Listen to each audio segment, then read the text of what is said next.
ನಮಸ್ಕಾರ. ಅಖಂಡ ಜ್ಯೋತಿಷ್ಯ ವಿಶೇಷ ಕಾರ್ಯಕ್ರಮಕ್ಕೆ ಸ್ವಾಗತ. ನಾನು ಸಿಂಚನ. ಪಿತೃಪಕ್ಷ ಆರಂಭವಾಗಿದೆ. ಹಾಗಾಗಿ ಈ ಪಕ್ಷದ ಮಹತ್ವ ಏನು, ಆಚರಣೆ ಹೇಗೆ, ಈ ಎಲ್ಲದರ ಬಗ್ಗೆ ಇವತ್ತು ತಿಳ್ಕೊಳ್ಳೋಣ. ಈ ಕುರಿತಾಗಿ ತಿಳಿಸಿಕೊಡಲು ಎಂದಿನಂತೆ ಈ ಕಾರ್ಯಕ್ರಮದಲ್ಲಿ ನಮ್ಮೊಂದಿಗಿದ್ದಾರೆ ವಿದ್ವಾನ್ ಶ್ರೀ ಶ್ರೀನಿಧಿ ಹೊಳ್ಳ ಗುರೂಜಿಯವರು. ಶ್ರೀಯುತರು ಪ್ರಖ್ಯಾತ ಜ್ಯೋತಿಷಿಗಳು ಹಾಗೂ ಮಾಂತ್ರಿಕರು. ಬನ್ನಿ ಗುರುಗಳನ್ನ ಕಾರ್ಯಕ್ರಮಕ್ಕೆ ಸ್ವಾಗತಿಸೋಣ. ನಮಸ್ಕಾರ ಗುರೂಜಿ, ಕಾರ್ಯಕ್ರಮಕ್ಕೆ ಸ್ವಾಗತ. ಮೊದಲಿಗೆ ಈ ಪಿತೃಪಕ್ಷ ಅಂದರೆ ಏನು ಅಂತ ಗುರೂಜಿ?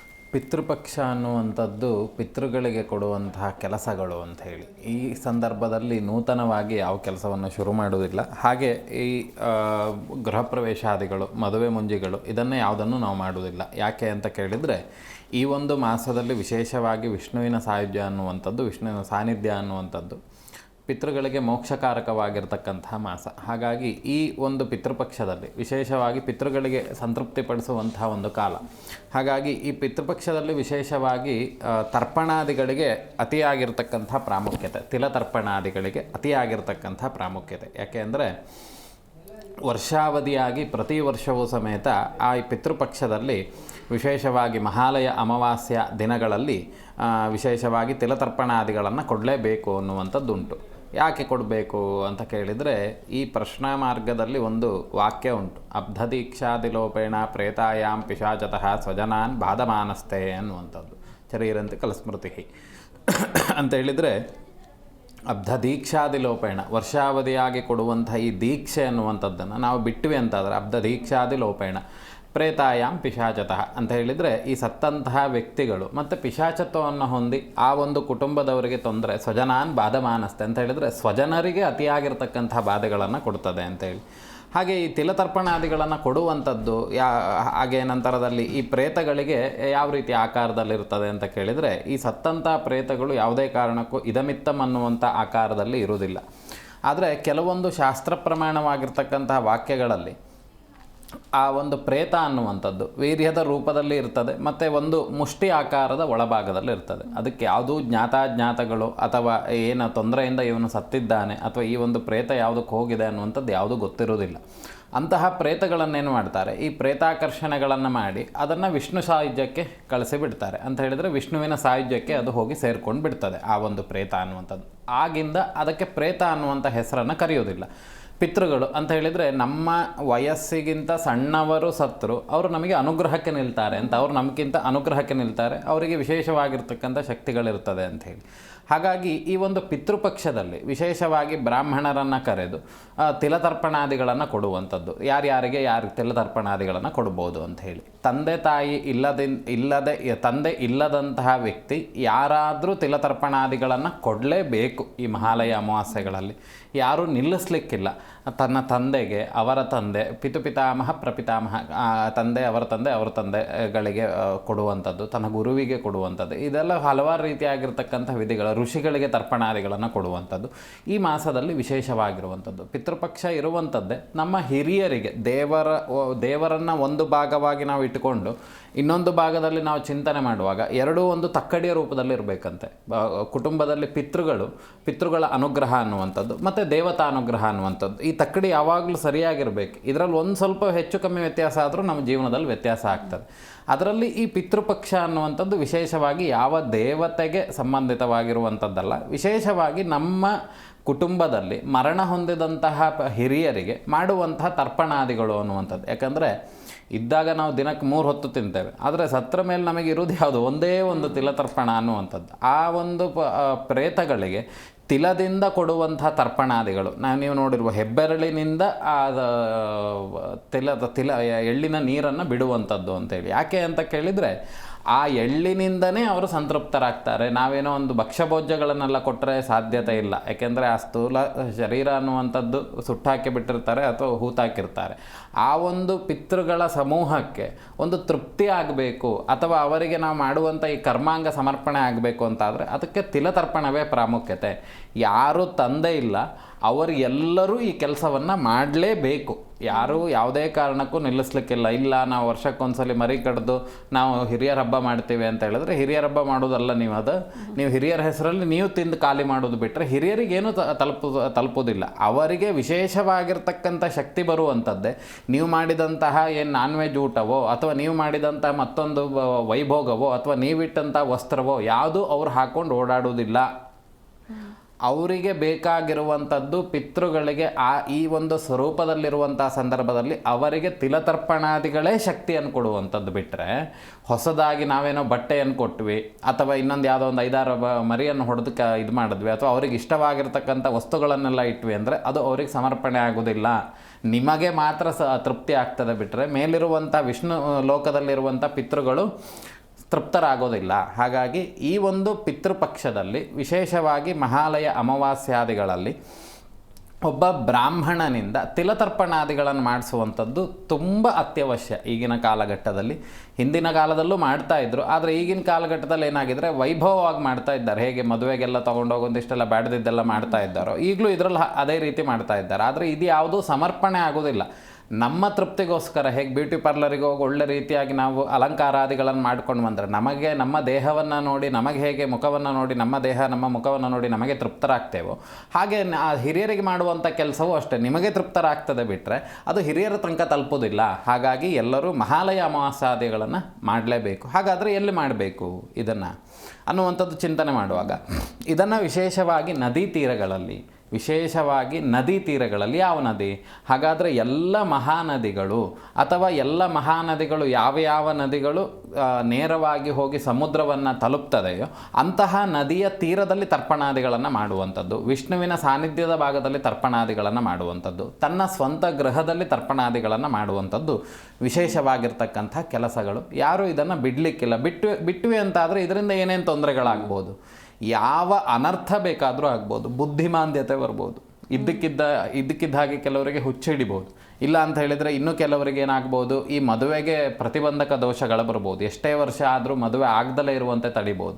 ಇನ್ನು ಸಂತಾನಕ್ಕೆ ತೊಂದರೆಗಳನ್ನು ಕೊಡ್ಬೋದು, ಮಾಡುವಂಥ ಉದ್ಯೋಗದಲ್ಲಿ ತೊಂದರೆ ಕೊಡ್ಬೋದು. ಇದಮಿತ್ತಂ ಹೀಗೆ ಇದು ಒಂದೇ ತೊಂದರೆ ಬರ್ತದೆ ಅಂತ ಹೇಳಿ ಸಾಧ್ಯತೆ ಇಲ್ಲ. ಹಾಗಾಗಿ ಈ ವೀಕ್ಷಕರಿಗೆ ಹೇಳುವಂಥ ವಿಷಯ ಏನು ಅಂತ ಕೇಳಿದರೆ ಈ ಒಂದು ವಿಶೇಷವಾಗಿರ್ತಕ್ಕಂಥ ಪುಣ್ಯಕಾಲ ಈ ಮಹಾಲಯ ಅಮಾವಾಸ್ಯೆಗಳಲ್ಲಿ ತಿಲತರ್ಪಣಾದಿಗಳನ್ನು ಬ್ರಾಹ್ಮಣರಿಂದ ಮಾಡಿಸಿ. ಸುಮ್ಮನೆ ನಾ ಏನೋ ಮಾಡ್ತೇನೆ ಅಂತ ಹೇಳಿ ಮಾಡೋದಲ್ಲ. ಶಾಸ್ತ್ರವಿಧಿಯಲ್ಲಿ ಬ್ರಾಹ್ಮಣರಿಂದ ಬ್ರಹ್ಮ ಕುಟುಂಬದಿಂದ ನೀವು ಆ ತಿಲತರ್ಪಣಾದಿಗಳನ್ನು ಮಹಾಲಯ ಅಮಾವಾಸ್ಯೆಯ ತಿಲತರ್ಪಣಾದಿಗಳನ್ನು ಮಾಡಿ ಆ ಒಂದು ಬ್ರಾಹ್ಮಣನಿಗೆ ಸ್ವಯಂ ಪಾಕದಾನಗಳನ್ನು ಕೊಡುವಂಥದ್ದು. ಈಗ ಕೆಲವು ಬ್ರಾಹ್ಮಣರು ಎಲ್ಲರ ಮನೆಯಲ್ಲೂ ಊಟ ಮಾಡುವುದಿಲ್ಲ, ಆದರೆ ಅವರಿಗೆ ಸ್ವಯಂ ಪಾಕಾದಿಗಳನ್ನು ಕೊಡಬೇಕು. ಸ್ವಯಂ ಪಾಕ ಅಂತ ಕೇಳಿದ್ರೆ ಅಡುಗೆ ಮಾಡುವಂಥ ವಸ್ತುಗಳನ್ನು, ಅಡುಗೆ ಮಾಡುವಂಥ ಪರಿಕರಗಳನ್ನು, ಅದಕ್ಕೆ ಬೇಕಾಗಿರ್ತಕ್ಕಂಥ ತರಕಾರಿಗಳನ್ನು, ಶಾಕಾಹಾರಿ ತರಕಾರಿಗಳನ್ನು ಅವರಿಗೆ ದಾನ ಮಾಡುವಂಥದ್ದು. ಅದರಿಂದ ಏನಾಗ್ತದೆ ಕೇಳಿದರೆ ಅದರಿಂದನೂ ಸಮೇತ ವಿಷ್ಣು ತೃಪ್ತನಾಗ್ತಾನೆ. ವಿಷ್ಣು ತೃಪ್ತನಾಗುವಂಥದ್ದು ಬ್ರಾಹ್ಮಣರಿಂದ ಕೊಡುವಂಥ ಪೂಜೆಗಳಿಂದ ಅತಿಯಾಗಿ ತೃಪ್ತನಾಗ್ತಾನೆ ಅಂತೇಳಿ. ಹಾಗಾಗಿ ಕರ್ಮಾಂಗವನ್ನು ಮಾಡಿಸುವಂಥ ಯೋಗಯೋಗ್ಯತೆ ಇರುವಂಥದ್ದು ಬ್ರಹ್ಮ ಕುಟುಂಬಕ್ಕೆ. ಆದ್ದರಿಂದ ಅವರಿಂದ ಮಾಡಿಸಿದಂಥ ಕರ್ಮಾಂಗವನ್ನು ಮಾಡಿಸಿ ಅವರಿಗೆ ಅಂದರೆ ಸ್ವಯಂ ಪಾಕ ದಾನಗಳನ್ನು ಕೊಡುವಂಥದ್ದು. ತದನಂತರದಲ್ಲಿ ಗೋವಿಗೆ ಗೋಗ್ರಾಸವನ್ನು ಕೊಡುವಂಥದ್ದು ಇದು ವಿಶೇಷ. ಒಟ್ಟು 3 ಕೆಲಸಗಳನ್ನು ನಾವು ಬಿಡಲಿಕ್ಕಿಲ್ಲ. ಒಂದು ಬ್ರಾಹ್ಮಣರಿಂದ ಮಾಡುವಂಥ ತಿಲತರ್ಪಣಾದಿಗಳು, ಮಾಡಿಸುವಂಥ ತಿಲತರ್ಪಣಾದಿಗಳು, ಹಾಗೆ 2ನೇ ಭಾಗದಲ್ಲಿ ಅವರಿಗೆ ಕೊಡುವಂತಹ ಈ ಸ್ವಯಂ ಪಾಕ ದಾನಗಳು, ನಂತರದಲ್ಲಿ 3ನೇದು ಗೋವಿಗೆ ಕೊಡುವಂಥ ಗೋಗ್ರಾಸ ಅಂತ ಹೇಳಿದರೆ ಹಸುವಿಗೆ ಆ ಒಂದು ಊಟವನ್ನು ಅಥವಾ ಆ ಒಂದು ಹಸು ಅನ್ನುವಂಥದ್ದು ಏನು ತಿಂತದೆ ಅದನ್ನು ಕೊಟ್ಬಿಡೋದು. ಈಗ ನಾ ಹೇಳಿದೆ ಅಂತೇಳಿ ನಾಳೆ ದಿನ ಎಲ್ಲರೂ ಒಂದು ತಟ್ಟೆಯಲ್ಲಿ ಅಕ್ಕಿ ಹಾಕ್ಕೊಂಡು ಬೆಲ್ಲ ಹಾಕ್ಕೊಂಡು ಬಾಳೆಹಣ್ಣು ಹಾಕ್ಕೊಂಡು ಕೊಡೋದು ಬೇಡ. ಆ ಹಸುವಿಗೆ ಆ ಹಸುವಿನ ಪಾಲನೆ ಮಾಡೋರು ಏನನ್ನು ಆಹಾರವಾಗಿ ಕೊಡ್ತಾರೋ ಅದನ್ನೇ ನೀವು ಅದನ್ನು ಅವರಿಗೆ ಕೊಡುವಂಥ ಕೆಲಸವನ್ನು ಮಾಡಿ. ಇದರಿಂದ ನಿಮ್ಮ ಕುಟುಂಬದ ಪಿತೃಗಳು ಅನ್ನುವಂಥವ್ರು ತೃಪ್ತರಾಗ್ತಾರೆ. ಮತ್ತು ಆ ಒಂದು ಈ ಸರಿಯಾದ ವಿಧಿಯಲ್ಲಿ ಮಾಡುವುದರಿಂದ ನಿಮಗೆ ಗೊತ್ತಾಗ್ತಾ ಹೋಗ್ತದೆ ಏನು ಅಂತ ಕೇಳಿದರೆ ವರ್ಷದಿಂದ ವರ್ಷಕ್ಕೆ ಉನ್ನತಿ ಆಗುವಂಥದ್ದು. ಇದೆಲ್ಲ ಆದಾಗ ಏನಾಗ್ತದೆ, ಅನಾಚಾರಗಳನ್ನು ಎಲ್ಲರೂ ಬಿಟ್ಬಿಡ್ತಾರೆ. ಅನುಕೂಲ ಆಗ್ತದೆ ಅಂತ ಒಂದ್ಸಲಿ ಅನುಭವಕ್ಕೆ ಬಂದರೆ ಎಲ್ಲರೂ ಅದನ್ನು ಮಾಡ್ಕೊಂಡು ಹೋಗ್ತಾರೆ. ಇವತ್ತೇನಾಗಿದೆ ಅಂತ ಕೇಳಿದ್ರೆ ಯಾರಿಗೂ ಗೊತ್ತಿಲ್ಲ, ಸುಮ್ಮನೆ ವೈಭವ ಮಾಡುವ ಒಂದು 3 ಇಡೋದು, ಒಂದೆಲ್ಲ ತೊಗೊಂಡೋಗಿ ಇಡೋದು, ಇನ್ನೊಂದೆಲ್ಲ ನಾವೆಲ್ಲ ಸೇರ್ಕೊಂಡು ತಿನ್ನೋದು ಅಂತ ಮಾಡ್ತಾ ಇದ್ದಾರೆ. ನೀವು ಯಾವಾಗ ಶಾಸ್ತ್ರ ರೀತಿಯಿಂದ ಮಾಡ್ತೀರಿ ಆಗ ಅದು ಸಮರ್ಪಣೆ ಆಗ್ತದೆ. ಆಡಂಬರವಾಗಿ ನೀವು ಎಷ್ಟು ಮಾಡ್ತೀರೋ ಅದು ಸಮರ್ಪಣೆ ಆಗೋದಿಲ್ಲ. ನೀವು ಶಾಸ್ತ್ರ ರೀತಿಯಲ್ಲಿ ಮಾಡಿದಷ್ಟು ನಿಮಗೆ ಫಲ ಇನ್ನೂ ಹೆಚ್ಚು ಅನುಭವಿಸ್ತೀರಿ. ನೀವು ಮೋಜು ಮಸ್ತಿ ಮಾಡಲಿಕ್ಕಾದರೆ ಅದಕ್ಕೆ ಅಂತೇಳಿ ಒಂದು ದಿನ ಇಟ್ಟು ನಿಮಗೆ ಏನೇನು ಭಕ್ಷ್ಯಗಳು ಬೇಕೋ ಅದನ್ನೆಲ್ಲ ಮಾಡ್ಕೊಳ್ತೀನಿ, ಆದರೆ ಇವತ್ತು ಬೇಡ ಅಂಥೇಳಿ ಈ ಶಾಸ್ತ್ರ ರೀತಿಯಾಗಿ ಏನನ್ನ ಹೇಳಿದ್ದಾರೋ ಅದನ್ನು ನೀವು ಮಾಡ್ಕೊಂಡು ಬಂದಷ್ಟು ನಿಮಗೆ ಅನುಕೂಲ ಆಗ್ತದೆ ಅನ್ನುವಂಥದ್ದು ನಮ್ಮ ಅಭಿಪ್ರಾಯ. ಖಂಡಿತ ಗುರುಜಿ. ಇನ್ನು ಈ ಸಂದರ್ಭದಲ್ಲಿ ಕಾಗೆಗಳಿಗೆ ಎಡೆ ಇಡ್ತಾರೆ, ಇದು ಯಾಕೆ ಅಂತ? ಕಾಗೆಗಳಿಗೆ ಈ ಸಂದರ್ಭದಲ್ಲಿ ಎಡೆ ಇಡುವುದಿಲ್ಲ. ಯಾಕೆ ಅಂತ ಕೇಳಿದರೆ ಇಲ್ಲಿ ಅದಕ್ಕೆ ಹೇಳಿದ್ದು ಆಡಂಬರವಾಗಿ ಏನನ್ನು ಮಾಡಬೇಡಿ. ಶ್ರಾದ್ದಾದಿಗಳನ್ನು ಮಾಡುವಾಗ ಆ ಎಲೆಯಲ್ಲಿ ಪಿಂಡಾದಿಗಳನ್ನು ಇಟ್ಟು ಅದನ್ನು ತೆಗೆದುಕೊಂಡು ಹೋಗಿ ಕಾಗೆಗಿಡುವಂಥದ್ದು. ಕಾಗೆಗೆ ಒಂದೇ ಅಂತಲ್ಲ, ಅದು ಮೀನಿಗೂ ಹಾಕ್ಬೋದು. ಹರಿಯುವಂತಹ ಮಹಾನದಿಗಳು, ಯಾವ ನದಿ ಸಮುದ್ರಕ್ಕೆ ನೇರವಾಗಿ ಸೇರ್ತದೆಯೋ ಅಂತಹ ನದಿಗಳಿಗೂ ಸಮೇತ ಪಿಂಡವನ್ನು ವಿಸರ್ಜನೆ ಮಾಡಬಹುದು ಅಂತ ಹೇಳಿ. ಹಾಗೆ ಇನ್ನು ಕೆಲವೊಂದು ಪ್ರಾಣಿಗಳಿಗೂ ಕೊಟ್ಟು ಅದನ್ನು ಗೋವಿಗೂ ಸಮೇತ ಕೊಡ್ಬೋದು ಅಂತ ಹೇಳಿದ್ದಾರೆ. ಅಲ್ಲಿ ವಿಷಯ ಏನು ಅಂತ ಕೇಳಿದರೆ ಪ್ರೇತತ್ವ ಅನ್ನುವಂಥದ್ದು ಅಥವಾ ಹಿರಿಯರಿಗೆ ಮಾಡಿದಂಥ ಕೆಲಸಗಳನ್ನು ನಾವು ಎಲ್ಲೂ ವಿಸರ್ಜನೆ ಮಾಡಲಿಕ್ಕೆ ಬರುವುದಿಲ್ಲ. ಅಲ್ಲಿ ಏನು ನಂಬಿಕೆ ಅಂತ ಕೇಳಿದರೆ ಪಿತೃಗಳು ಪ್ರಾಣಿಗಳ ಸ್ವರೂಪದಲ್ಲಿ ಬಂದು ಅದನ್ನು ಸ್ವೀಕರಣೆ ಮಾಡಿಕೊಂಡು ಹೋಗ್ತಾರೆ ಅನ್ನುವಂಥ ಒಂದು ಭಾವನೆ. ಹಾಗಾಗಿ ಅದನ್ನು ನೀವು ಕಾಗೆಗೂ ಇಡ್ಬೋದು. ನಂತರದಲ್ಲಿ ಈ ಮೀನಿಗೆ ಹರಿಯುವಂಥ ನದಿಯಲ್ಲಿರುವಂಥ ಮೀನಿಗೂ ಹಾಕ್ಬೋದು, ಗೋವಿಗೂ ಸಮೇತ ಕೊಡ್ಬೋದು. ಹಾಗಾಗಿ ಇದಮಿತ್ತಂ ಕಾಗೆಗೆ ಮಾತ್ರ ಇಡಬೇಕು ಅನ್ನುವಂಥದ್ದಿಲ್ಲ. ಮಾಡೋದೆಲ್ಲ ಬ್ಯಾಡ್ದಿದ್ದೆಲ್ಲ ಮಾಡಿ ಲಾಸ್ಟಿಗೆ ಕಾಗೆಗೆ ತೊಗೊಂಡೋಗಿಟ್ರು ಕೂಡಲೇ ಸರಿಯಾಗೋದಿಲ್ಲ. ಅದು ಒಂದು ಶ್ರಾದ್ದದ ಒಂದು ಅಂಗ ಅಷ್ಟೆ, ಅದನ್ನು ತೆಗೆದುಕೊಂಡು ಹೋಗಿ ಇಡುವಂಥದ್ದು. ಆದರೆ ಅಲ್ಲಿ ಹೆಚ್ಚು ಪ್ರಾಮುಖ್ಯತೆ ಬರುವಂಥದ್ದು ಯಾವುದು? ಮತ್ತೆ ತಿಲತರ್ಪಣಾದಿಗಳಿಗೆ ಪ್ರಾಮುಖ್ಯತೆ. ಶ್ರಾದ್ದಾದಿಗಳಲ್ಲಾದರೂ ಅಷ್ಟೇ ಎಷ್ಟು ತಿಲತರ್ಪಣಾದಿಗಳನ್ನು ಕೊಡಿಸ್ತಾರೆ. ಯಾಕೆ ಅಂತ ಕೇಳಿದರೆ ಆ ತಿಲತರ್ಪಣಾದಿಗಳಿಂದನೇ ಪಿತೃಗಳು ಸಂತುಷ್ಟರಾಗೋದು. ಬಿಟ್ಟರೆ ಅವ್ರಿಗೆ ಇನ್ನೊಂದೇನೋ ನಾನು ಭಕ್ಷ್ಯ ಭೋಜ್ಯಗಳನ್ನು ಪಲಾವ್ ಮಾಡಿಟ್ಟೆ, ಚಿತ್ರಾನ್ನ ಮಾಡಿಟ್ಟೆ, ಅಥವಾ ಇನ್ನೊಂದೇನೋ ಅವರಿಗೆ ಇಷ್ಟ ಆಗುವಂಥ ಬ್ರ್ಯಾಂಡೆಡ್ ಬಟ್ಟೆಯನ್ನೇ ಇಟ್ಟೆ ಅಂದರೆ ಅದು ಅವ್ರಿಗೆ ಸಮರ್ಪಣೆ ಆಗೋದಿಲ್ಲ. ಅವರಿರುವಂಥ ಸ್ಥಿತಿಯಲ್ಲಿ ಅವರಿಗೆ ಶಕ್ತಿಯನ್ನು ತಂದು ಕೊಡುವಂಥದ್ದು ಯಾವುದು ಅಂತ ಕೇಳಿದರೆ ಆ ಮರಣ ಹೊಂದಿದಂತಹ ವ್ಯಕ್ತಿ ಮಾಡುವಂತಹ ದಾನ ಧರ್ಮ. ಒಂದು ದಾನ ಧರ್ಮ ಮತ್ತು ಈ ತಿಲತರ್ಪಣಾದಿಗಳು, ಇದು ಎರಡರಿಂದ ಮಾತ್ರ ಪಿತೃಗಳು ಸಂತೃಪ್ತರಾಗೋದು. ಬಿಟ್ಟರೆ ನಾವು ಏನೇನೋ ತೊಗೊಂಡು ಹೋಗಿ ಇಲ್ಲದಂತಹ ವ್ಯಕ್ತಿಯ ಮುಂದೆ ಅವರ ಭಾವಚಿತ್ರದ ಮುಂದೆ ಇಟ್ಟಿವೆ ಅಂತಾದರೆ ಅದು ಯಾವುದೂ ಅನುಕೂಲಕ್ಕೆ ಬರೋದಿಲ್ಲ. ನಮಗೆ ತೃಪ್ತಿ ಆಗ್ತದೆ. ನಾನು ಆ ಥರ ಮಾಡ್ತಾ ಇದ್ದೇನೆ ಅಂತಾದರೆ ಇವ್ರಿಗೆ ಇಷ್ಟ ಆಗಿರುವಂಥದ್ದು ಎಲ್ಲ ಇಟ್ಟಿದ್ದೇನೆ ಅಂತೇಳಿ ನನಗೆ ತೃಪ್ತರಾಗ್ತದೆ. ಬಿಟ್ಟರೆ ಅದು ಸಮರ್ಪಣೆ ಆಗೋದಿಲ್ಲ.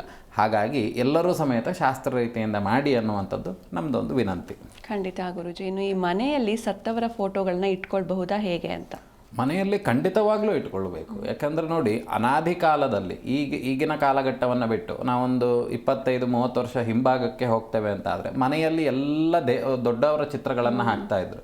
ಹಿರಿಯರು ಏನು ಮಾಡ್ತಾಯಿದ್ರು, ಮಗುವಿಗೆ ಊಟ ಮಾಡಿಸುವಾಗ ನೋಡು ನಿಮ್ಮ ತಾತ ಈ ರೀತಿ ಕೆಲಸಗಳನ್ನು ಮಾಡ್ತಾಯಿದ್ರು, ಅವರು ಹೀಗಿದ್ದರು ಅಂತ ಹೇಳಿದರೆ, ಈಗ ಹೇಗೆ ನಮ್ಮ ವೈಜ್ಞಾನಿಕವಾಗಿ ನೋಡು ಅವ್ರ ತಾತ ಮಾಡ್ತಿದ್ದಂಥ ಕೆಲಸನೇ ಇವನು ಮಾಡ್ತಿದ್ದಾನೆ ಅಂತ ಹೇಗೆ ಹೇಳ್ತಾ ಇದ್ರು, ಹಾಗೆ ಮಗುವಿಗೆ ಊಟ ಮಾಡಿಸುವಂಥ ಸಂದರ್ಭ ಅಥವಾ ಅವರನ್ನು ಆಗಾಗ ನೋಡುವಂಥದ್ದು, ಅವರ ಸಾಧನೆಗಳನ್ನು ನಾವು ಸ್ಮರಣೆ ಮಾಡುವಂಥದ್ದು, ಇದಕ್ಕೆಲ್ಲ ನಮಗೆ ಒಂದು ಬಿಂಬ ಅನ್ನುವಂಥದ್ದು ಬೇಕು. ಈಗ ದೇವರ ಫೋಟೋವನ್ನು ಎಲ್ಲೂ ಸಮೇತ ವಿಗ್ರಹ ಅನ್ನುವಂಥದ್ದೆಲ್ಲೂ ವಿಷಯವನ್ನು ಇದು ಮಾಡಲಿಲ್ಲ. ಅಂದರೆ ದೇವರ ಶಕ್ತಿಗಳನ್ನು ನಾವು ಒಂದು ಆವಾಹನೆ ಮಾಡಿ ಮತ್ತೆ ಪುನಃ ಅಲ್ಲಿ ಕಳಿಸ್ಕೊಡುವಂಥದ್ದೇ ಇರುವಂಥದ್ದು. ಹಾಗೆ ನಮ್ಮ ಭಾವನೆ ಬರಬೇಕು. ಗಣಪತಿ ಅಂದರೆ ಹೇಗಿದ್ದಾನೆ, ಬೀಜಾಪೂರ ಗದೇಶ ಕಾರ್ಮುಕ ಈ ರೀತಿ ಬರ್ತದೆ ಅಂತ ಹೇಳಿದರೆ ಅವನ ಆಕಾರಗಳನ್ನು ವಿಮರ್ಶೆ ಮಾಡುವಂಥದ್ದು. ಹಾಗೆ ನಮ್ಮ ಹಿರಿಯರ ಭಾವಚಿತ್ರಗಳನ್ನು ಮನೆಯಲ್ಲಿ ಇಟ್ಕೊಳ್ಳೇಬೇಕು. ಯಾಕೆ ಅಂತ ಕೇಳಿದರೆ ಅದನ್ನು ನಾವು ಆಗಾಗಾದರೂ ನೋಡಿ ಅವರ ಸ್ಮರಣೆಯನ್ನು ಮಾಡಬೇಕು, ಅವರ ಆಶೀರ್ವಾದವನ್ನು ನಾವು ಪಡ್ಕೊಳ್ತಾ ಇರಬೇಕು.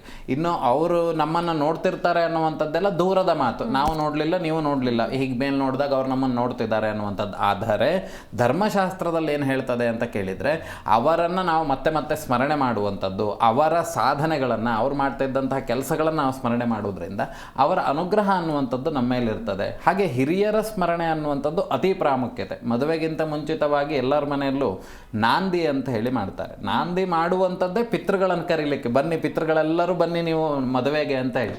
ಅದಕ್ಕೆ ಕೆಳಗಡೆ ಹೀಗೆ ಹೊಡಿತಾರೆ, ತಟ್ಟೆಗೆಲ್ಲ ಹೊಡಿತಾರೆ. ಅದನ್ನು ನೋಡಿರ್ಬೋದು ಕೆಲವರೆಲ್ಲ, ಅಥವಾ ಪೂಜೆ ಮಾಡಿಸುವಂಥ ಭಟ್ರು ಅದನ್ನು ಮಾಡಿಸಿರ್ಬೋದು. ಏನಕ್ಕೆ ಅಂದರೆ ನಾಂದಿ ಮಾಡುವಂಥದ್ದೇ ಪಿತೃಗಳು ಬರಲಿ ನಮ್ಮ ಮದುವೆಗೆ, ಅವರು ಬಂದು ಅನುಗ್ರಹ ಮಾಡಲಿ ಅನ್ನುವಂಥ ದೃಷ್ಟಿಯಿಂದನೇ. ಹಾಗಾಗಿ ಪಿತೃಗಳ ಫೋಟೋವನ್ನು ಎಲ್ಲರೂ ಮನೆಯಲ್ಲಿ ಇಟ್ಕೊಳ್ಬೇಕು. ಎಲ್ಲರದು ಒಂದಿಷ್ಟು ಇಟ್ಕೊಳ್ಳೋದಲ್ಲ, ತನ್ನ ತಂದೆ ತಾಯಿ ಅಥವಾ ಹೆಂಡತಿಯ ತಂದೆ ತಾಯಿ ಫೋಟೋ ಆದಿಗಳನ್ನು ಮನೆಯಲ್ಲಿ ಇಟ್ಕೊಳ್ಳುವಂಥದ್ದು ವಿಹಿತವಾಗಿರುವಂಥ ಕೆಲಸಗಳು. ಖಂಡಿತ ಗುರುಜಿ. ಇನ್ನು ಇನ್ನೊಂದು ವಿಷಯ ಏನು ಅಂತ ಕೇಳಿದರೆ, ಫೋಟೋವನ್ನು ತೆಗೆದು ನೀವು ದೇವ್ರ ಮನೆಯಲ್ಲಿ ಇಡಬೇಡಿ, ಅದಕ್ಕೆ ಪ್ರತ್ಯೇಕವಾಗಿ ಬೇರೆ ಕಡೆಯೇ ಇಡಿ.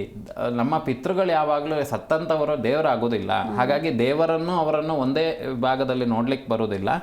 ದೇವರ ಮನೆಯಲ್ಲಿ ಪಿತೃಗಳ ಫೋಟೋ ಇತ್ತು ಅಂತ ಆದರೆ ದೇವರ ಮನೆಯಲ್ಲಿ ಯಾವುದೇ ಮನುಷ್ಯನ ಭಾವಚಿತ್ರಗಳು ಇರಲಿಕ್ಕೆ ಇಲ್ಲ. ಬರೀ ದೇವತಾ ಸಾನ್ನಿಧ್ಯ ಒಂದೇ ಇರಬೇಕು. ಇಲ್ಲ ಇವ್ರು ನಮ್ಮ ಗುರುಗಳು, ಇವ್ರು ನಮ್ಮ ಇವರು ಪೀಠಾಧಿಪತಿಗಳನ್ನು ಹೊರತುಪಡಿಸಿ ಯಾರು ಪೀಠವನ್ನು ಸನ್ಯಾಸತ್ವವನ್ನು ತೆಗೆದುಕೊಂಡಿದ್ದಾರೆ ಅವರು ಮತ್ತೆ ದೇವರನ್ನು ಬಿಟ್ಬಿಟ್ಟು ಬೇರೆ ಯಾವುದೇ ಫೋಟೋಗಳನ್ನು ದೇವ್ರ ಮೇಲೆ ಇಡ್ಲಿಕ್ಕಿಲ್ಲ. ಇಟ್ವಿ ಅಂತಾದರೆ ಏನಾಗ್ತದೆ, ನಮಗೆ ಅನರ್ಥಗಳು ಉಂಟಾಗ್ತದೆ. ಖಂಡಿತ ಗುರುಜಿ. ಇನ್ನು ಈ ಹಿರಿಯರಿಗೆ ಎಡೆ ಇಡುವಂತಹ ಪದ್ಧತಿ ಕೆಲವು ಕಡೆ ಇರುತ್ತೆ. ಸೊ ಎಷ್ಟು ಎಲೆಗಳನ್ನ ಇಡಬೇಕು ಅಂತ?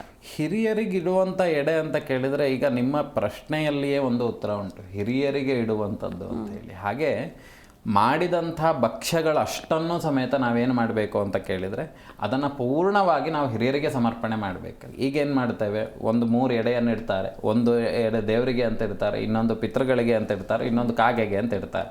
ಕಾಗೆಗಾಗಿದ್ದು ಕಾಗೆ ತಿನ್ಕೊಂಡೋಯ್ತು, ಪಿತೃಗಳಿಗೆ ಅಂತ ಇಟ್ಟಿದ್ದು ಇವರೇ ಅಲ್ಲಿಟ್ಟು ತೊಗೊಂಡು ಬಂದರು, ಇವರೇ ತಿನ್ಕೊಂಡು ಹೋದರು. ಇನ್ನು ದೇವರಿಗೆ ಇಟ್ಟಿದ್ದು ಅದನ್ನು ಎಲ್ಲರೂ ಸೇರಿಸ್ಕೊಂಡು ತಿಂದರು. ಆದರೆ ಹಾಗೆ ಮಾಡಲಿಕ್ಕಿಲ್ಲ. ನೀವು ಎಡೆಯನ್ನು ಮಾಡುವಾಗ ಪ್ರತ್ಯೇಕವಾಗಿಯೇ ಮಾಡಬೇಕು. ನಿಮಗೆ ತಿನ್ನಲಿಕ್ಕೆ ಬೇಕಾಯಿತು ಅಂತ ಆದರೆ ಅದನ್ನು ಬೇರೆ ಮಾಡಿಕೊಳ್ಳಿ, ಸಂಬಂಧ ಇಲ್ಲ. ಆದರೆ ಈ ಎಡೆ ಅನ್ನುವಂಥದ್ದು ನೀವು ಹಿರಿಯರಿಗೆ ಏನು ಇಡ್ತೀರಿ, ಅದನ್ನು ಇಟ್ಟಾದ ನಂತರದಲ್ಲಿ ಸಂಪೂರ್ಣ ವಿಸರ್ಜನೆಯೇ. ಅದನ್ನು ಮತ್ತೇನೋ ಆ ಹಿರಿಯರ ಪ್ರಸಾದ ಅಂತ ಹೇಳಿ ನಾವು ತಗೊಳ್ಲಿಕ್ಕೆ ಬರೋದಿಲ್ಲ. ಹಾಗಾಗಿ ಆ ಸಮರ್ಪಣೆ ಮಾಡುವಂಥದ್ದನ್ನು ಪೂರ್ಣವಾಗಿ ಸಮರ್ಪಣೆ ಆಗಬೇಕು. ನೀವು ಹಿರಿಯರಿಗೆ ಏನು ಎಡೆಯನ್ನು ಇಡ್ತೀರಿ ಅದು ಪ್ರತ್ಯೇಕವಾಗಿ ಅಡುಗೆ ಆಗಬೇಕು, ಪ್ರತ್ಯೇಕವಾಗಿ ಅಡುಗೆ ಆಗಿ ಪ್ರತ್ಯೇಕವಾಗಿ ನೈವೇದ್ಯ ಆಗಬೇಕು. ಇನ್ನು ಬಂದಂಥವರಿಗೆ ಅಥವಾ ನಾವು ಮಕ್ಕಳಿಗೆ, ನಮ್ಮ ಗಂಡ ಹೆಂಡತಿ ಮಕ್ಕಳಿಗೆ ಊಟ ಮಾಡ್ಕೊಳ್ತೀವಿ, ನೀವು ಅದಕ್ಕೆ ಬೇರೆ ಮಾಡ್ಕೊಳ್ಳಿ, ಸಮಸ್ಯೆ ಇಲ್ಲ. ಇದಕ್ಕೆ ಮಾತ್ರ ಮಡಿಯುಕ್ತವಾಗಿ ಸರಿಯಾದ ರೀತಿಯಲ್ಲಿ ಆಗಬೇಕಿಲ್ಲ. ಅಂದರೆ ಏನಾಗ್ತದೆ, ಅಬ್ಧ ದೀಕ್ಷಾದಿ ಲೋಪೇಣ, ಅದು ಲೋಪವಾಗ್ತದೆ ಅಂತ ಹೇಳಿ. ಆ ಲೋಪ ಆಯ್ತು, ಲೋಪ ಅಂತ ಹೇಳಿದರೆ ಅದು ತಪ್ಪಾಯಿತು ಅಂತ. ಲೋಪ ಅನ್ನುವಂಥದ್ದಕ್ಕೆ ಅರ್ಥ ಏನು, ತಪ್ಪಾಯಿತು. ಅಬ್ಧ ದೀಕ್ಷಾದಿ ಲೋಪೇಣ ಅಂತ ಹೇಳಿದರೆ ಅಲ್ಲಿ ಏನು ಹೇಳಿದ್ದಾನೆ ಅಂತ ಕೇಳಿದರೆ, ದೀಕ್ಷೆ ಅನ್ನುವಂಥದ್ದು ಲೋಪ ಆಯಿತು ಅಂತ ಆದರೆ ಪ್ರೇತಾಯಾಂ ಪಿಶಾಚತಃ ಅಂತ ಹೇಳಿದರೆ ಆ ಪ್ರೇತತ್ವ ಇರುವಂಥದ್ದು ಅದು ಪಿಶಾಚತ್ವಕ್ಕೆ ಬಂದುಬಿಡ್ತದೆ. ಆ ಪಿಶಾಚತ್ವಕ್ಕೆ ಬಂತು ಅಂತ ಆದರೆ ಮನೆಯವರು ಎಲ್ಲರನ್ನೂ ಬಾಧಿಸ್ತಾ ಬರ್ತದೆ. ಹಲವಾರು ಜನ ಕೆಲವರು ಇವತ್ತಿಗೆ ಸಮಸ್ಯೆಗಳನ್ನು ಅನುಭವಿಸ್ತಿರ್ಲಿಕ್ಕೆ ಕಾರಣ ಏನು ಅಂತ ಕೇಳಿದರೆ, ಈ ಆಡಂಬರದ ಕೆಲಸಗಳನ್ನು ಮಾಡುವಂಥದ್ರಿಂದನೇ ಅವರು ಅನುಭವಿಸ್ತಾ ಇರೋದು. ಶಾಸ್ತ್ರ ರೀತಿಯಾಗಿ ಯಾವಾಗ ಮಾಡ್ತಾರೆ ಅವರಿಗೆ ಯಾವುದೇ ಸಮಸ್ಯೆಗಳು ಬರುವುದಿಲ್ಲ. ಅದಕ್ಕೆ ಹೇಳೋದು, ಇದ್ದಾಗ 3 ಹೊತ್ತು ಊಟ, ಸತ್ತಾಗ ಒಂದೇ ಹೊತ್ತು. ಅದು ಏನು, ನಾವು ಭಕ್ಷ್ಯಭೋಜ್ಯ ತಿನ್ಲಿಕ್ಕೆ ಆಗೋದಿಲ್ಲ. ಅವನಿಗೆ ಆ ಪ್ರೇತಕ್ಕೆ ಶಕ್ತಿ ಬರುವಂಥದ್ದೇ ಈ ತಿಲತರ್ಪಣಾದಿಗಳಿಂದ. ಇದನ್ನೇ ಅವನು ಬಿಟ್ಬಿಟ್ಟು ಬೇರೆ ಎಲ್ಲ ಮಾಡ್ದ ಅಂತಾದರೆ ಇಲ್ಲಿ ಶಕ್ತಿಯೇ ಇರುವುದಿಲ್ಲ. ಹಾಗಾಗಿ ಏನು ಅಂತ ಕೇಳಿದರೆ, ಶಾಸ್ತ್ರ ರೀತಿಯಲ್ಲಿ ಮಾಡಿ ಶುಭ ಫಲಗಳನ್ನು ಅನುಭವಿಸಿ. ನೀವು ಆಡಂಬರ ಮಾಡಬೇಕಾ, ನಿಮ್ಮ ದೇಹಕ್ಕೆ ಆಡಂಬರ ಮಾಡಿಕೊಳ್ಳಿ. ನೀವು ವಿಧ ವಿಧವಾಗಿರ್ತಕ್ಕಂಥ ವಿಷಯಗಳಲ್ಲಿ ಏನು ಬೇಕಾದರೂ ಮಾಡಿ. ಆದರೆ ಈ ದೇವರ ಕೆಲಸಗಳಲ್ಲಿ, ಪಿತೃಗಳ ಕೆಲಸಗಳಲ್ಲಿ ಭಕ್ತಿ ಒಂದೇ ಪ್ರಾಮುಖ್ಯತೆ. ಮತ್ತು ಅದನ್ನು ಮಾಡುವಂಥ ರೀತಿಯಲ್ಲಿ ಮಾಡಿದರೆ ಮಾತ್ರ ಅದಕ್ಕೆ ಪೂರ್ಣವಾಗಿರ್ತಕ್ಕಂಥ ಫಲ ಅನ್ನುವಂಥದ್ದು ನಾವು ಅನುಭವಿಸ್ಬೋದು. ಖಂಡಿತ ಗುರುಜಿ. ಇನ್ನು ಈ ಮಹಾಲಯ ಅಮಾವಾಸ್ಯೆಯ ಹಿನ್ನೆಲೆ ಏನು ಅಂತಂದರೆ ಏನಾದರೂ ಕಥೆ ಇದೆಯಾ ಇದಕ್ಕೆ, ಹೇಗೆ? ಮಹಾಲಯ ಅಮಾವಾಸ್ಯೆಗಳಿಗೆ ಕಥೆ ಅನ್ನುವಂಥದ್ದು, ಈ ಇಡೀ ಪಿತೃಪಕ್ಷ ಭಾದ್ರಪದ ಮಾಸ ಆದ ನಂತರದಲ್ಲಿ ಈಗ ಬರುವಂಥ ಏನು ಪಿತೃಪಕ್ಷ ಅನ್ನುವಂಥದ್ದು ಉಂಟು, ಇದಷ್ಟನ್ನು ಸಮೇತ ಪಿತೃಗಳಿಗೆ ಸಂತೃಪ್ತಿವಾಗಿರುವಂಥದ್ದು. ಯಾಕೆ ಅಂತ ಕೇಳಿದರೆ, ಈ ಒಂದು ಕಾಲದಲ್ಲಿ ಮಹಾವಿಷ್ಣು ಅನುಗ್ರಹಕಾರಕನಾಗಿರ್ತಾನೆ. ಯಾಕಂದರೆ ಆಷಾಢಿ ಹೋದ ಭಾದ್ರಪದ ಮಾಸ, ಅದಕ್ಕೆ ಹಿಂದಿನ ಮಾಸದಲ್ಲಿ ಮಲ್ಕೊಂಡಿದ್ರು ವಿಷ್ಣು. ಅದರ ನಂತರದಲ್ಲಿ ಎಬ್ಸಿರ್ತೇವೆ.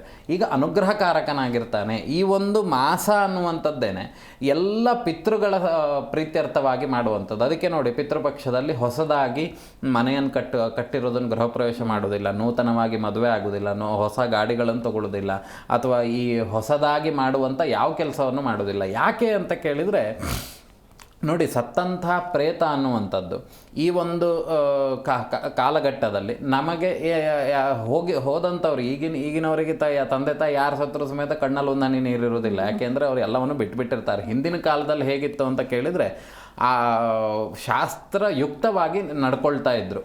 ಅದರಲ್ಲಿ ವಿಶೇಷವಾಗಿ ಹೇಳೋದು ಅಂತ ಕೇಳಿದರೆ, ಅವರು ಸತ್ತಂಥ ಮಾಸಗಳಲ್ಲಿ ಹೊಸದಾಗಿ ಬಟ್ಟೆಗಳನ್ನು ತಗೊಳ್ಬಾರ್ದು, ಹಾಗೆ ಸಿಹಿಯನ್ನು ತಿನ್ನಬಾರ್ದು, ಪರಾನ್ನವನ್ನು ತಿನ್ನಬಾರ್ದು, ನಂತರದಲ್ಲಿ ಚಪ್ಪಲಿಯನ್ನು ಹಾಕಬಾರ್ದು, ಅದಾದ ನಂತರದಲ್ಲಿ ದುಃಖವಾಗಿ ಇರಬೇಕಂತೆ. ನಾವು ಅವ್ರನ್ನ ಕಳ್ಕೊಂಡು ನಾವು ಅವ್ರದ್ದು ಪಶ್ಚಾತ್ತಾಪ ಇರಬೇಕಂತೆ ನಮ್ಮ ಮನಸ್ಸಿನಲ್ಲಿ ಮಾಡುವಾಗ.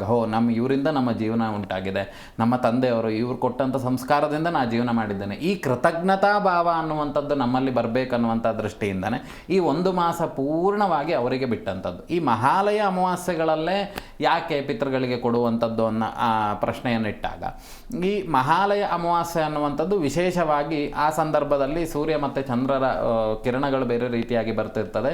ಅಮಾವಾಸ್ಯೆಯ ಚಂದ್ರ ಅನ್ನುವಂಥದ್ದು ನಮಗೆ ಕಾಣೋದಿಲ್ಲ.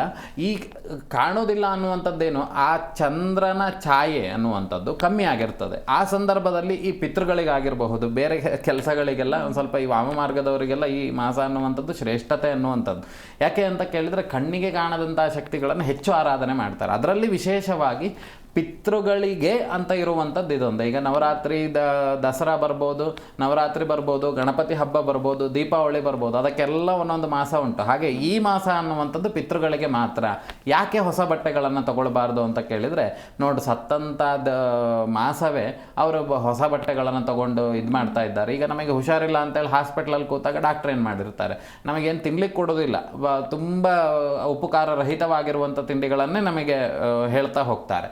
ಆದರೆ ಆ ಸಂದರ್ಭದಲ್ಲೇ ನಮ್ಮ ಎದುರುಗಡೆ ಬಂದು ಯಾರು ತಿಂತಾ ಇದ್ರು ಅಂದರೆ ನಮಗೇನಾಗ್ತದೆ, ನೋಡಿ ನಮಗೆ ಇಷ್ಟ ಆಗಿರುವಂಥ ಪದಾರ್ಥಗಳನ್ನು ತಿಂತಾ ಇದ್ದಾನೆ, ಅದು ಆ ಒಂದು ವ್ಯಕ್ತಿಗೆ ಬಾಧೆಯನ್ನು ಅಂತ ಹೇಳಿದ್ರೆ ದುಃಖ ಸಂಪರೇತ ದುಃಖವನ್ನು ಕೊಡ್ತದೆ ಅಂತ ಹೇಳಿ. ಹಾಗಾಗಿ ಅವರು ಹೋಗುವಂಥ ಕಾಲಗಳು ಇನ್ನೂ 1 ವರ್ಷದ ತನಕ ಕೆಲವರೆಲ್ಲ ಮಾಡಲಿಕ್ಕಿಲ್ಲ, ಆದರೆ ಆ ಮಾಸದಲ್ಲೂ ಮಾಡಬಾರ್ದು ಅಂತ ಹೇಳ್ತಾರೆ. ಯಾಕೆಂದರೆ ಅವರನ್ನು ಕಳೆದುಕೊಂಡಂತಹ ಬಾಧೆ ಅನ್ನುವಂಥದ್ದು ನಮ್ಮನ್ನು ಬಾಧಿಸ್ತಾ ಇರ್ತದೆ, ಅವ್ರನ್ನ ಕಳ್ಕೊಂಡಿರ್ತೇವೆ ಮತ್ತು ಅವರು ನೋವಿನಲ್ಲಿರ್ತಾರೆ. ಆ ಪ್ರೇತಗಳು ಸತ್ತ ಮಾಸವೇ ಇವರು ವೈಭವ ಜೀವನವನ್ನು ಮಾಡ್ತಾ ಇದ್ದಾರೆ, ಹೊಸ ಮನೆಗಳನ್ನು ನಿರ್ಮಾಣ ಮಾಡ್ತಾ ಇದ್ದಾರೆ ಅಂತೇಳಿ ಒಂದು ಮಾನಸಿಕವಾಗಿ ಭಾವನೆಗಳನ್ನು ಇಟ್ಟುಕೊಂಡ್ರೆ, ಇನ್ನೊಂದು ಶಾಸ್ತ್ರೀಯವಾಗಿ ನೋಡುವಾಗ ಆ ಒಂದು ಸ್ಥೂಲ ಶರೀರ ಅನ್ನುವಂಥದ್ದು ಏನಾಗ್ತದೆ ಅಂತ ಕೇಳಿದರೆ, ನಾವು ನೂತನವಾಗಿ ಇಲ್ಲಿ ಮಾಡುವಂಥ ಕೆಲಸಗಳು ಅದು ಎಲ್ಲದೂ ಸಮೇತ ಅಲ್ಲಿಗೆ ಪೆಟ್ಕೊಡ್ತದೆ. ಯಾಕೆ ಅಂತ ಕೇಳಿದರೆ, ಇಲ್ಲಿ ನಾವು ಮಾಡುವಂಥ ಈಗ ಹೊಸ ಬಟ್ಟೆ ತೊಗೊಂಡ್ವಿ, ಹೊಸ ಮನೆ ಕಟ್ಟಿದ್ವಿ, ಅಲ್ಲಿ ಗಂಟೆಯನ್ನು ಸಮೇತ ಬಾರಿಸ್ಲಿಕ್ಕಿಲ್ಲ ಇದರಲ್ಲಿ. ಯಾಕೆ ಅಂತ ಕೇಳಿದರೆ ಆ ಗಂಟೆ ಅನ್ನುವಂಥದ್ದು ಮತ್ತು ಅಕ್ಷತೆ ಅನ್ನುವಂಥದ್ದಕ್ಕೆ ಅರಿಶಿನ ಕುಂಕುಮಗಳನ್ನು ಬೆರೆಸೋದಿಲ್ಲ, ಬರೀ ಅಕ್ಕಿ ಕಾಳಿಗೆ ನೀರನ್ನು ಹಾಕಿ ಮಾಡ್ತಾರೆ. ಯಾಕೆ ಇದೆಲ್ಲ ಅಂತ ಕೇಳಿದ್ರೆ, ಮಂಗಳಕರ ವಸ್ತುಗಳು ಬರಲಿಕ್ಕಿಲ್ಲ, ಅದಾದ ನಂತರದಲ್ಲಿ ಶುಭವಾಗಿರ್ತಕ್ಕಂಥ ಕೆಲಸಗಳನ್ನು ಮಾಡಲಿಕ್ಕಿಲ್ಲ, ನಾವು ಅವರಿಗೆ ಸನ್ನದ್ಧರಾಗಿರ್ಬೇಕನ್ನುವಂಥ ದೃಷ್ಟಿಯಿಂದನೇ ಈ ಕೆಲಸಗಳನ್ನು ಮಾಡ್ತಾ ಹೋಗೋದು. ಖಂಡಿತ ಗುರುಜಿ. ಒಬ್ರು ಕಾಲರ್ ಇದ್ದಾರೆ, ದಿನಕರ್ ಶೆಟ್ಟಿ ಅಂತ, ಮಾತಾಡ್ಸೋಣ. ನಮಸ್ತೆ ಸರ್. ನಮಸ್ತೆ, ಎಲ್ಲಿಂದ ಕಾಲ್ ಮಾಡ್ತಿದ್ದೀರಾ? ನಮ್ದು ಇಲ್ಲಿ ಉಡುಪಿಯಿಂದ. ಯಾರ ಬಗ್ಗೆ ಕೇಳಬೇಕಿತ್ತು? ಜ್ಯೋತಿಷ್ ಇವರಿದ್ರಲ್ಲ, ಯಾರು ಶ್ರೀನಿಧಿ ಹೊಳ್ಳರ್ ಅವ್ರ ಹತ್ರ. ಹಾ, ಗೊತ್ತಾಯ್ತು ಸರ್. ಯಾರ ಬಗ್ಗೆ ಕೇಳಬೇಕಿತ್ತು ನೀವು? ನಮ್ಮ ಬಗ್ಗೆ ನಮ್ದು 17/10/1958 ಇದು ನಮ್ದು ರಾಶಿ ಮತ್ತೆ ಇದು ನಕ್ಷತ್ರ ಕೇಳಬೇಕಿತ್ತು. 17/10/1958. 17/10/58. 17/10/1958 ಆ ದಿನದಲ್ಲಿ ಹುಟ್ಟಿದ್ ನಾವು. ನಮ್ಗೆ ಜಾತಕ ಇಲ್ಲ, ಅದಕ್ಕೆ ನಕ್ಷತ್ರ ಮತ್ತೆ ರಾಶಿ ಬೇಕಿತ್ತು. ಸರಿ, ನಿಮ್ಮ ಹುಟ್ಟಿದಂಥ ದಿನ ಹೇಳಿ.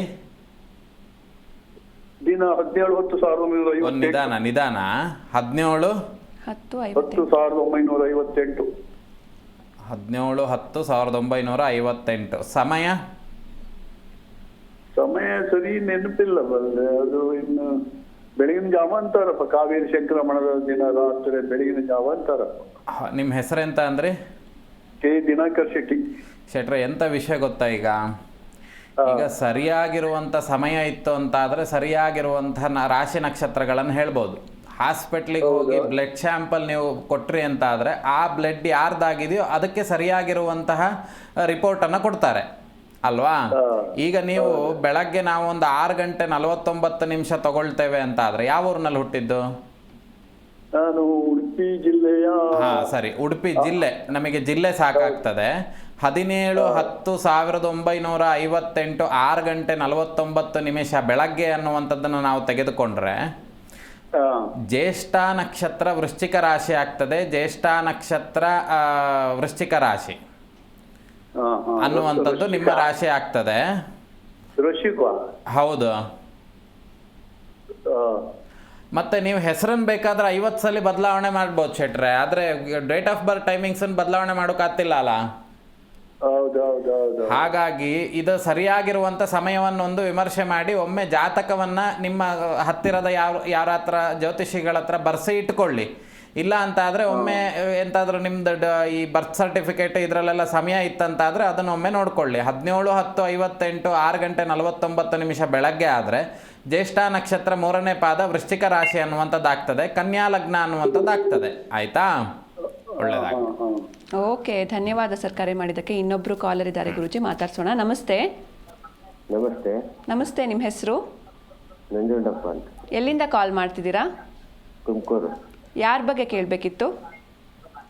ನಮ್ಮ ಬಗ್ಗೆನೇ ಕೇಳಬೇಕು. ನಿಮ್ಮ ಡೇಟ್ ಆಫ್ ಬರ್ತ್ ಹೇಳಿ ಸರ್. 19/8/61. 19/8/61. ಟೈಮಿಂಗ್ಸ್ ಹೇಳಿ. ಬೆಳಿಗ್ಗೆ 8:30. ಬೆಳಿಗ್ಗೆ 8:30. ಓಕೆ, ಗುರೂಜಿ ಇದ್ದಾರೆ, ಮಾತನಾಡಿ ಸರ್. ನಮಸ್ತೆ. ನಮಸ್ತೆ ಗುರುಜಿ. ಹಾಂ, ಹೇಳಿ. ಅದೇ ನಮ್ಮದು ರಾಶಿ ನಕ್ಷತ್ರ ತಿಳ್ಕೊಬೇಕಾಗಿತ್ತು. ನಿಮ್ಮದು ರಾಶಿ ನಕ್ಷತ್ರ ವಿಶಾಖ ನಕ್ಷತ್ರ ತುಲಾ ರಾಶಿ ಆಗ್ತದೆ. ಹೌದ್ರಾ? ಹಾಂ. ಕೆಲವರು ತುಲಾ ಅಂತಾರೆ, ಕೆಲವರು ವೃಶ್ಚಿಕ ಅಂತಾರೆ. ತುಲಾ ರಾಶಿಯೇ ಬರ್ತದೆ. ಯಾಕೆ ಅಂತ ಕೇಳಿದರೆ ನೋಡಿ, ವಿಶಾಖ ನಕ್ಷತ್ರಕ್ಕೆ ಇರುವಂಥ ರಾಶಿಗಳಿಗೆ ಚಿಂತನೆ ಮಾಡುವಾಗ ಆ ಪಾದ ಬರುವಂಥದ್ದು 3ನೇ ಪಾದ ಆದ್ದರಿಂದ ವಿಶಾಖ ನಕ್ಷತ್ರ ತುಲಾ ರಾಶಿಯೇ ಬರ್ತದೆ. ಆಯಿತಾ? ಇನ್ನು ವೃಶ್ಚಿಕ ಬರಲಿಕ್ಕೆ ಸಾಧ್ಯತೆ ಇಲ್ಲ. ವಿಶಾಖ ನಕ್ಷತ್ರ ತುಲಾ ರಾಶಿಯೇ ಬರ್ತದೆ. ಒಳ್ಳೆಯದಾಗಲಿ. ಓಕೆ, ಧನ್ಯವಾದ ಸರ್ ಕರೆ ಮಾಡಿದ್ದಕ್ಕೆ. ಎಸ್ ಗುರೂಜಿ, ಇನ್ನು ಯಾರೆಲ್ಲ ಪಿತೃಗಳಿಗೆ ತರ್ಪಣ ಕೊಡಬೇಕು ಅಂತ? ಯಾರು ನಿಮ್ಮ ಜೀವಿತಾವಧಿಯಲ್ಲಿ ನಿಮ್ಮ ತಂದೆ ಅನ್ನುವಂಥದ್ದು ಮರಣ ಹೊಂದಿದಂಥ ಎಲ್ಲ ವ್ಯಕ್ತಿಗಳು ಸಮೇತ ಈ ತಿಲತರ್ಪಣಾದಿಗಳನ್ನು ಕೊಡಲೇಬೇಕು. ಯಾರೂ ಮಿಸ್ ಮಾಡಲಿಕ್ಕಿಲ್ಲ. ನನಗೆ ತಂದೆ ಇದ್ದಾರೆ ಅಂತ ಹೇಳಿದರೆ ನಿಮ್ಮ ತಂದೆ ಆದರೂ ಈ ತಿಲತರ್ಪಣಾದಿಗಳನ್ನು ಕೊಡಲೇಬೇಕು. ಯಾರ ತಂದೆ ಅನ್ನುವಂಥದ್ದು ಅವರ ದೇಹವನ್ನು ತ್ಯಾಗ ಮಾಡಿದ್ದಾರೋ ಅವರೆಲ್ಲರೂ ಸಮೇತ ತಿಲತರ್ಪಣಾದಿಗಳನ್ನು 100% ವಿತೌಟ್ ಫೇಲ್ ಕೊಡಲೇಬೇಕು. ಯಾಕೆ ಅಂತ ಕೇಳಿದರೆ ನೋಡಿ, ನಾವು ದೇವರನ್ನು ಪ್ರತಿನಿತ್ಯ ಆರಾಧನೆ ಮಾಡ್ತೇವೆ, ಆದರೆ ಪಿತೃಗಳನ್ನು ಆರಾಧನೆ ಮಾಡಲಿಕ್ಕೆ ಇರುವಂಥದ್ದು ಇದೊಂದೇ ಮಾಸ. ಮಹಾಲಯ ಅಮಾವಾಸ್ಯೆ ಬರೋದು ವರ್ಷಕ್ಕೆ ಒಂದೇ ಸಲ. ಅಮಾವಾಸ್ಯೆಗಳು ಸುಮಾರು ಬರ್ತದೆ, ವರ್ಷಕ್ಕೆ 12 ಅಮಾವಾಸ್ಯೆ ಬರ್ತದೆ, ಆದರೆ ಮಹಾಲಯ ಅಮಾವಾಸ್ಯೆ ಬರುವಂಥದ್ದು ವರ್ಷಕ್ಕೆ ಒಂದೇ.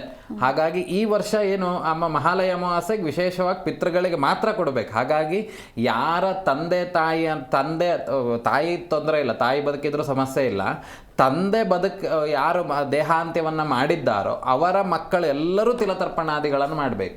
ಯಾಕೆ ನಾನು ಮಾಡಲೇಬೇಕು ಅಂತೇಳಿ ತಾಕೀತು ಮಾಡ್ತಿರುವಂಥದ್ದು ಅಂತ ಹೇಳಿದರೆ, ನಮ್ಮ ಧರ್ಮವನ್ನು ನಾವು ಉಳಿಸ್ಲಿಲ್ಲ ಅಂತಾದರೆ ಇನ್ಯಾರು ಉಳಿಸೋದಿಲ್ಲ. ಹಿಂದೂ ಧರ್ಮವನ್ನು ನಾವು ಉಳಿಸ್ಬೇಕು, ನಾವು ಅದನ್ನು ವೈಭವ ಮಾಡಬೇಕಂತ ಹೇಳಿದರೆ ನಮ್ಮ ಆಚರಣೆಗಳನ್ನು ನಾವು ಹೆಚ್ಚು ಮಾಡಿದಷ್ಟು ಈ ಮಹಾಮಾರಿ ಕಂಟಕಗಳು, ಕೊರೋನಾ ಆಗಿರ್ಬೋದು, ಸುನಾಮಿ ಆಗಿರ್ಬೋದು, ಇಂಥದ್ದು ಯಾವುದೂ ಬರೋದಿಲ್ಲ. ಈಗ ಯಾರೋ ಒಬ್ಬರು ಪಿತೃಗಳಿಗೆ ತರ್ಪಣ ಕೊಡೋದ್ರಿಂದ ಎಲ್ಲ ನಿಂತೋಗ್ತದೆ ಅಂತಲ್ಲ. ಯಾವ ಕ್ಷೇತ್ರದಲ್ಲಿ ಅತಿ ಹೆಚ್ಚು ಧರ್ಮ ಕೆಲಸಗಳಾಗ್ತಾ ಹೋಗ್ತದೋ ಅಲ್ಲಿ ಅಧರ್ಮವಾಗುವಂಥ ಕೆಲಸಗಳು ನಡೆಯೋದಿಲ್ಲ, ಮೋಸ ಆಗೋದಿಲ್ಲ ಅಂತ ಆ ಜಾಗದಲ್ಲಿ. ಈ ಹಿಂದೆ ಪುರಾಣಗಳಲ್ಲೆಲ್ಲ ನೋಡಿರ್ಬೋದು, ಅಲ್ಲಿ ಸ್ಕಾಂದ ಮಹರ್ಷಿಯ ಪುರಾಣಗಳಲ್ಲಿ ಕೆಲವೆಲ್ಲ ಬರ್ತದೆ. ವೈಭವೋಪೇರಿತವಾಗಿರ್ತಕ್ಕಂಥ ವೃಕ್ಷಗಳಿದ್ವು, ನದಿಗಳಿದ್ವು, ರೋಗರುಜಿನಗಳ ಬರ್ದಲೇ ಇರುವಂಥ ಗಿಡಗಳಿದ್ರು, ಕಾಡು ಪ್ರಾಣಿಗಳೆಲ್ಲ ವಾಸ ಮಾಡ್ತಾ ಇದ್ರು ಆಶ್ರಮದಲ್ಲಿ. ಅದೆಲ್ಲ ಹೇಗೆ ಸಾಧ್ಯ ಅಂತ ಕೇಳಿದ್ರೆ ಅಲ್ಲಿ ನಡೀತಿದ್ದಂತಹ ಆಚರಣೆಗಳು ಧರ್ಮವನ್ನು ಉಳಿಸುವಂಥ ಕೆಲಸ ಮಾಡ್ತಾ ಇದ್ರೆ ಹೊರತು ಧರ್ಮವನ್ನು ಹಾಳು ಮಾಡೋ ಕೆಲಸ ಮಾಡ್ತಿರ್ಲಿಲ್ಲ. ಹಾಗಾಗಿ ನಮ್ಮ ಕರ್ತವ್ಯ ಏನು ಅಂತ ಕೇಳಿದರೆ ನಾವು ಈ ಧರ್ಮವನ್ನು ಉಳಿಸುವಂಥ ಕೆಲಸ ಮಾಡಬೇಕು, ಕುಲದೇವತಾ ಆರಾಧನೆಯನ್ನು ಮಾಡಬೇಕು, ಪಿತೃಗಳ ಕೆಲಸವನ್ನು ಮಾಡಬೇಕು. ಹಾಗಾಗಿ ಯಾರಿಗೆಲ್ಲ ತಂದೆ ಇಲ್ಲ ಅವರು ಎಲ್ಲರೂ ಇದನ್ನು ಮಾಡಬೇಕು. ಖಂಡಿತ ಗುರುಜಿ, ಇನ್ನು ಇಷ್ಟು ಹೊತ್ತು ಸಾಕಷ್ಟು ವಿಷಯಗಳನ್ನ ತಿಳಿಸ್ಕೊಟ್ರಿ, ಧನ್ಯವಾದಗಳು. ನೋಡಿದ್ರಲ್ವಾ ವೀಕ್ಷಕರೇ, ಇವತ್ತಿನ ಸಂಚಿಕೆಯಲ್ಲಿ ಬಹಳಷ್ಟು ಮಾಹಿತಿಯನ್ನು ತಿಳ್ಕೊಂಡ್ವಿ. ಮತ್ತೆ ಮುಂದಿನ ಸಂಚಿಕೆಯಲ್ಲಿ ಭೇಟಿಯಾಗೋಣ. ನೋಡ್ತಾ ಇರಿ ಜೀ ಕನ್ನಡ ನ್ಯೂಸ್, ಸತ್ಯವೇ ಸುದ್ದಿಯ ಜೀವಾಳ.